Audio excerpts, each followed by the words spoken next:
जय हिंद सब लोगों को। देखिए, हम सब का जो एक सपना था कि कैसे यूपीएससी जैसे बड़े सिलेबस को कैसे उसे में पूरा किया जाए और गांव गांव तक के बच्चों को भारत के सबसे बेहतरीन शिक्षकों से शिक्षा दिलाई जाए। इसी क्रम में जो हमारा पिछले 6 महीने से हमारा जो पूरी तैयारी चल रही थी कि कैसे इस शिक्षा को गांव के बच्चों को ये ताकि एहसास हो, उनको लगे कि नहीं, शिक्षा इतना बेहतरीन हो सकता है और पढ़ाई भी इतनी इंटरेस्टेड हो सकती है। इसके लिए उसने बेहतरीन शिक्षक की भी जरूरत होती है। 6 महीने से हम सर को तलाश रहे थे ऐसे शिक्षक को। आपको ही पता है कि हीरा ढूंढने में कितना टाइम लगता है यहाँ पर। और कई लड़कों का कहना, सर इतना टाइम क्यों लग रहा है? तो भैया, झोपड़ी बनाने में टाइम नहीं लगती है, महल बनाने में सबको समय लगता है। तो इसी क्रम में हमें चाहिए थे इतिहास के एकदम बेहतरीन से बेहतरीन, भारत के सबसे बेहतरीन शिक्षक की कड़ी में हम आधुनिक भारत के सुकरात के पास आ गए हैं। आज आप लोगों को रूबरू कराते हैं मणिकांत सर के, जो किसी भी परिचय के मोहताज नहीं है और इनके पढ़ाने का तरीका लाजवाब है।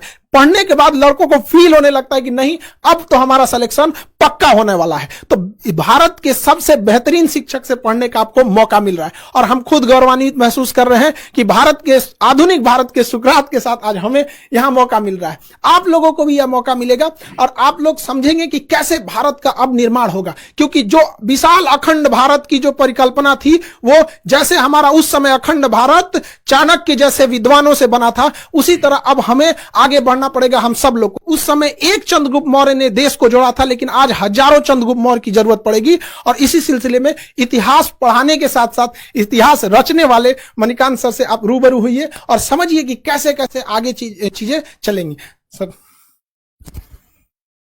Thank you very much Khan साहब। पहली बात तो मैं खान साहब को बहुत बहुत इस बात के लिए धन्यवाद और ज्ञापित करना चाहूँगा कि इन्होंने इतना बड़ा मिशन शुरू किया है। और मैं अपने स्टूडेंट्स को इस बात का भी जवाब देना चाहूँगा, क्योंकि काफ़ी क्यूरियोसिटी उनको होगी। कई बच्चे साइट पर भी लिखते हैं कि सर बहुत खुशी हुई कि आप इस मिशन से जुड़े हुए, जैसे खान साहब ने आपको अखंड भारत कहा।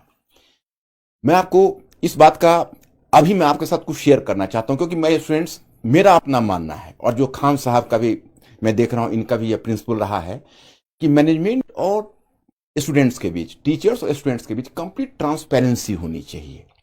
तो मैं पहले आपको बताऊं कि मैंने क्यों खान साहब के इस मिशन में शामिल होना स्वीकार किया। इन्होंने पहली बात जब कही तो मुझे काफी इंप्रेसिव लगा। इन्होंने कहा कि देखिए, ये कोर्स नहीं है, ये मिशन है। ऐसा मिशन जिसको हम पूरे भारतवर्ष में फैलाना चाहते हैं। और ये पिछले 20 ईयर से मैं सोच रहा था। अब देखिए, इन्होंने एक बात कही तो मेरे रोंगटे खड़े हो गए, क्योंकि मैंने आज तक कभी इस पर सोचा भी नहीं था। मैं पिछले 30 वर्षों से इस फील्ड में हूं। इतनी कम उम्र में ये आइडिया इनके दिमाग में कैसे आया? इन्होंने कहा कि अभी लगभग 5 लाख बच्चे यूपीएससी में अपीयर होते हैं और हम उसके नंबर्स को 20 लाख अगर कर दें तो क्वालिटी ऑफ स्टूडेंट्स बदल जाएगा, कंपोजिशन ऑफ स्टूडेंट्स बदल जाएगा और रूरल अर्बन का डिवाइड भी समाप्त हो जाएगा जो यूपीएससी में बना हुआ। ये मुझे बहुत अपीलिंग लगी। मुझे लगा कि भाई, इनमें इतना जज्बा है। 5 लाख से 20 लाख, 15 लाख का एडिशंस। अब ये तो यही बताएंगे कैसे करेंगे, लेकिन मुझे चूंकि बता चुके हैं तो मैं चाहूंगा कि भाई इन्हीं के मुख से आप सुने कि ये 5 लाख से 20 लाख कैसे करेंगे। सर का कहना है कि 5 लाख से, देखिए अभी लगभग 5 लाख लड़के यूपीएससी का फॉर्म भरते हैं, जिसके सबसे बड़े कुछ रीजन में है कि इतनी महंगी है यूपीएससी कि अगर आप सोचिएगा कि सस्ता में कहीं कर ले तो सर जैसे महान शिक्षक से पढ़ने का अवसर नहीं मिलेगा। और अगर सर जैसे महान शिक्षक से पढ़ने का मौका चाहिए तो आपके पास बहुत 2-3 लाख रुपए चाहिए। पहले के समय में एक ये था, सर जैसे कहें कि 20-30 साल से सर का भी ये सपना था कि अब देश बदलना है। तो इसी सिलसिले में अभी क्या है कि गांव के लड़कों को इतनी कम फीस में भारत के सबसे बेहतरीन शिक्षक से पढ़ने का जब मौका मिलेगा, मणिकांत सर जैसे शिक्षक से पढ़ने का मौका मिलेगा, तो नए नए लड़के जुड़ेंगे। और जो अभी 5 लाख लड़के फॉर्म भरते हैं, अब आने वाले समय में 20 लाख लड़के फॉर्म भरेंगे। तो जो पहले क्या था कि डीएम, एसपी, बड़े बड़े अधिकारियों का सिलेक्शन इन्हीं 5 लाख में होता था और ये जाके भारत के 140 करोड़ लोगों को कंट्रोल करते थे। अब क्या है, इसका दायरा बढ़ाना है ताकि ज्यादा से ज्यादा बेहतरीन लड़कों का सिलेक्शन हो सके। गरीब लड़का जो गांव में है, उसके पास पैसे नहीं है, तो इसका कोई अपराध नहीं है कि वो सर जैसे महान शिक्षक से न पढ़ सके। अब हम सारे लोग इसमें आगे बढ़ेंगे और ज्यादा से ज्यादा लोगों को यहां पे जोड़ा जाएगा ताकि देश निर्माण में आगे बढ़ाया जा सके। Sir, thank you very much Khan साहब। इतनी बड़ी बात और मेरे ऊपर बहुत बड़ी रिस्पॉन्सिबिलिटी गिरी। मैं एक चाहूंगा कि एक बहुत ही कर्मठ सिपाही की तरह इस मिशन को जरूर आगे बढ़ाऊं, क्योंकि ये मैं पिछले 20 ईयर से, जैसा इन्होंने कहा, 20 ईयर से मैं सोच रहा था। दूसरी बात कि मैंने, खान साहब एक अखंड भारत शब्द का बहुत ज्यादा प्रयोग करते हैं, मेरे सामने भी किया। तो मैंने खान साहब से क्वेश्चन किया कि व्हाट डू मीन बाय अखंड भारत, आपको अखंड भारत से मतलब क्या है? तो खान साहब ने कहा कि देखिए इसके तो कई मतलब वैसे मैं निकालता हूं, लेकिन एक जो मेरा बड़ा मतलब है वो ये है कि जैसे वल्लभ भाई पटेल ने पूरे भारतवर्ष का एकीकरण किया था जब उन्होंने स्वतंत्रता के बाद उसका एक तरह से आप कहिए तो प्रिंसली स्टेट्स का जो देसी रियासत थे उनका विलय किया। लेकिन इंडिया एजुकेशनली बहुत डिवाइडेड रहा, बहुत डिवाइडेड रहा। अब 16% साक्षरता मात्र 75% तक पहुंच गई है, तो साक्षरता का हाल है और शिक्षा का तो हाल मत पूछिए। इनका कहना है कि हम डिजिटल इस रेवोल्यूशन से हम पूरे इंडिया की एजुकेशन के इस फासला को तय करेंगे। भाई ये तो बहुत बड़ी बात है, इतनी कम उम्र में इतनी बड़ी बात इन्होंने सोची है। मतलब मैं तो चकित रह गया और मैं सोचा कि भाई इस बस को मिस नहीं किया करना चाहिए, इसको जरूर आगे बढ़ाना चाहिए।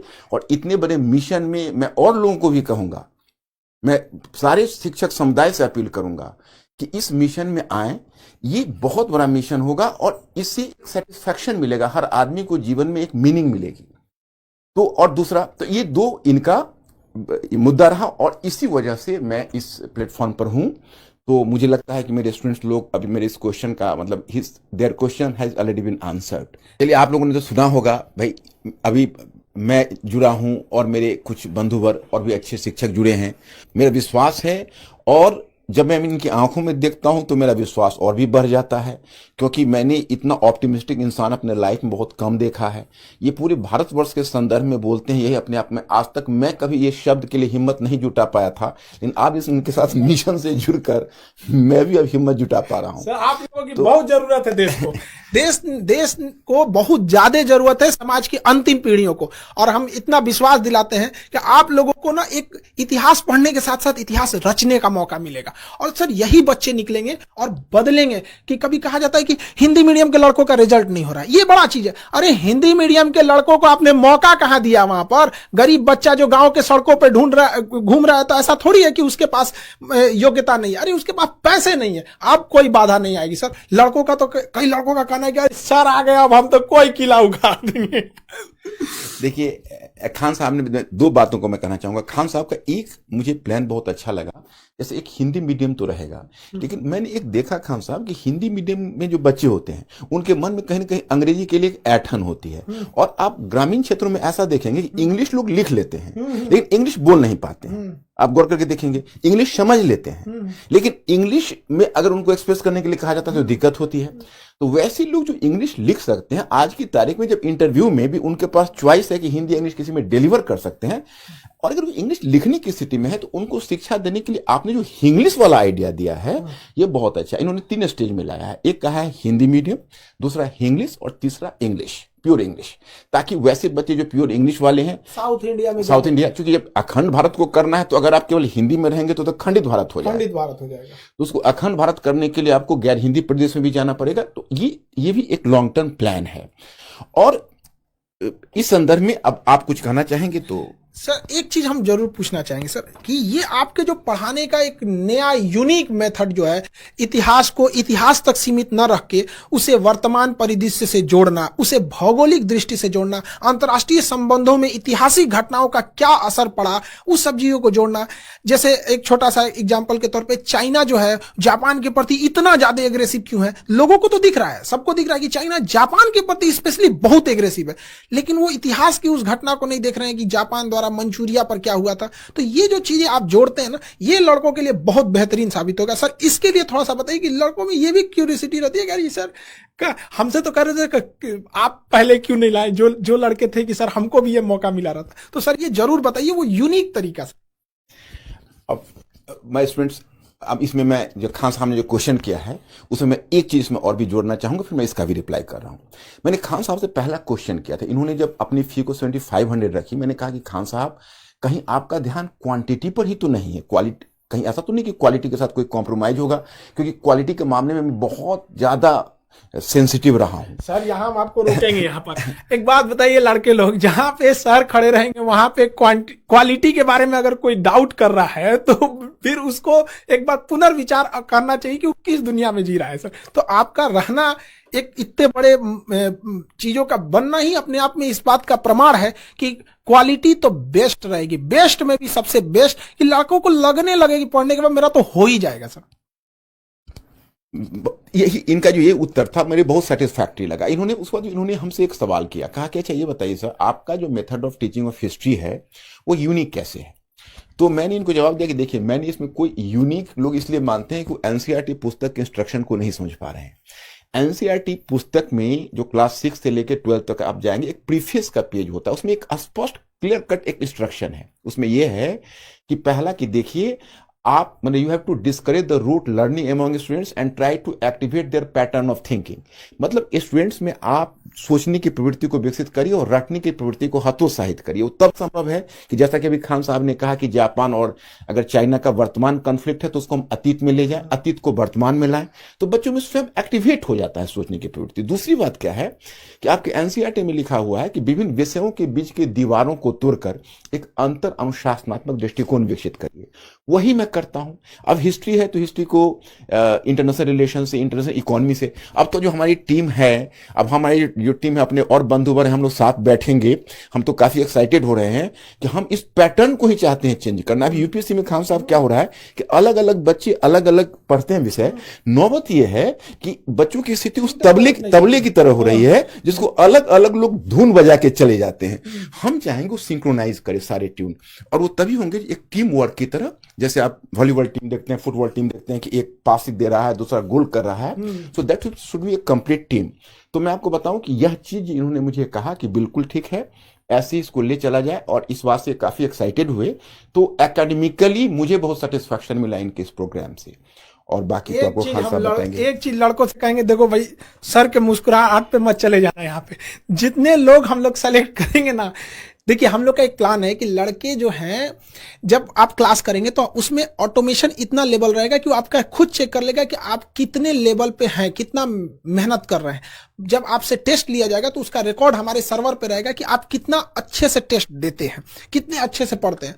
और हम लोगों की जो सिलेक्शन टीम है अगर सेलेक्ट कर लेगी कि नहीं अब आपको व्यक्तिगत रूप से अगर और मेहनत कर दिया जाए तो आपका सिलेक्शन पक्का होगा, तो आपको गांव से हम लोग की पूरी संस्था ऑर्गेनाइजेशन आपको वहां पे यहाँ दिल्ली लाएगी और उन लड़कों को स्पेशली पढ़ाया जाएगा।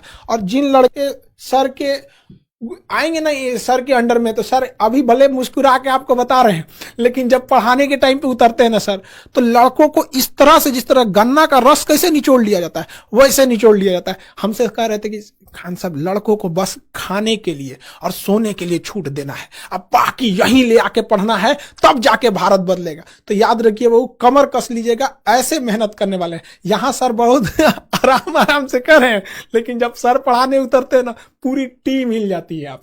इसलिए आप लोग का क्या हाल होगा, इसलिए आप रेडी रहिएगा। और ये जरूरी भी है। अब मजाक, यूपीएससी मजाक की चीज नहीं है। यहाँ पर हम लोगों का जो सपना है इतना बड़ा, इतने भारत के सबसे बड़े बड़े शिक्षक जो भी भारत में है, जैसे सर ने कहा कि और भी हमारे साथ जुड़ते रहेंगे लोग, सब लोग, तो आप लोगों को इसमें कोई दिक्कत नहीं आएगी। बाकी सर तो हैं आप लोग के लिए, आपको अतीत में लेके जाके आपको इतिहास पढ़ाएंगे। डियर स्टूडेंट्स, मैं आप फिर एक बार अपील करना चाहूंगा, आप लोग डरना मत बिल्कुल। खान साहब ने थोड़ा सा ज्यादा कर दिया। एक्चुअली है ऐसा कि थोड़ा डिसिप्लिन तो आवश्यक है। दूसरी बात है कि आप हमारे एजुकेशन सिस्टम तो आप देख ही रहे हो, आप लोग उसके प्रोडक्ट हो, और यूपीएससी में बड़ा लंबा गैप है, तो मेहनत तो करनी पड़ेगी। मेहनत में हम इतना ख्याल जरूर रखेंगे, पहले आपको विषय में इंटरेस्ट हो। सारे विषयों में हमारी पूरी टीम इस बात का ख्याल रखेगी कि पूरे विषय में इंटरेस्ट हो, और विषय में एक बार इंटरेस्ट जग जाए तो फिर हम आपको मेहनत कराएंगे, तो वो मेहनत आपको प्रेशर नहीं लगेगा, you will enjoy the classes. I am confident about the fact. तो आप बस इस बात का तैयारी रखिए। और दूसरी बात यह है कि अभी बहुत सारे प्रोग्राम हमारे पास है, मतलब बहुत सारी योजना है। इनके साथ हमने बैठ के खान साहब से बहुत चीजें डिस्कस की हुई है, अभी इम्प्लीमेंटेशन के प्रोसेस में है। मैं इनका जब गया हेडक्वार्टर जहां पर इन्होंने बनाया हुआ है, इतना बढ़िया इंफ्रास्ट्रक्चर इन्होंने बनाया हुआ है और इतनी बड़ी तैयारी देखकर मैं दंग रह गया। मैं अचानक से कोई ये निर्णय नहीं लिया, मैंने इनकी तैयारी बहुत है, लेकिन वो 2-10 मिनट में समझाना मुश्किल है। एक बार इसको अनफोल्ड होने दीजिए, फिर धीरे धीरे मैं अपना प्रोग्राम आपको बताता रहूंगा कि कैसे कैसे हम ये करेंगे। जब इंडिया को ही बदलने की बात है तो मैसिव स्केल पर तो काम करना ही पड़ेगा। बाकी खान साहब सर आपका हम बहुत दिल से आभारी हैं।